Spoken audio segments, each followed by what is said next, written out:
Hello friends, welcome to a new blog. আমি শর্মিষ্ঠা, আর শর্মিষ্ঠা নিজের পক্ষ থেকে আজ ছোট্ট একটা ব্লগ নিয়ে হাজির। তো গণেশ পুজোর দিন সন্ধেবেলায় কি করেছিলাম চলুন এই ছোট্ট ব্লগটাতে দেখিয়ে দিই।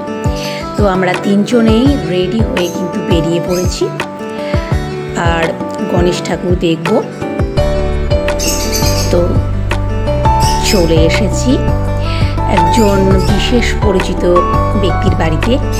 তার বাড়িতে রীতিমতো গণেশ পুজো হয় প্রতি বছর।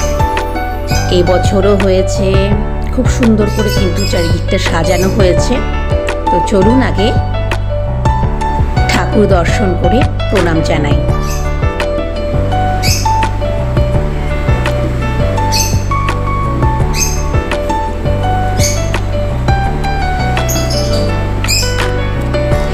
নীলবাবু ব্যাস দুষ্টুমি একটু একটু করছে। তো এখানে ঠাকুর দেখাও কমপ্লিট, আর সেই বিশেষ ব্যক্তির সাথে কথা বলাও কিন্তু কমপ্লিট। এবার শুধু মুখে তো আর বাড়ি চলে এলে হয় না, তো সেই জন্য আমরা একটা রেস্টুরেন্টে চলে গেছি। তো সেখানে কিছু খেয়ে এবং রাতের খাবার কিনে বাড়ি ফিরবো, সেটাই প্ল্যান করেছি।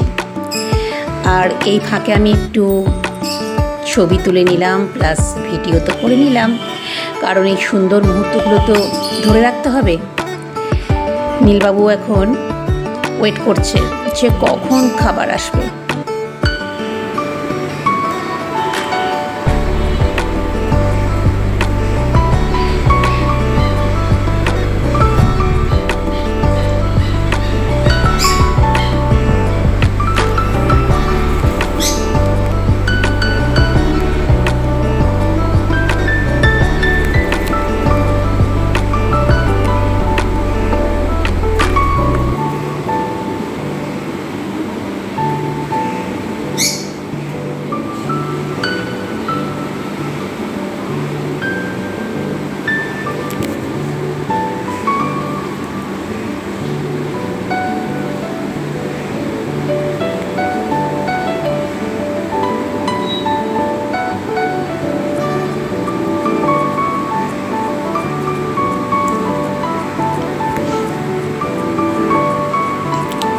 গণেশ পুজো স্পেশাল সন্ধেটা কিন্তু আমাদের খুব ভালো কেটেছে।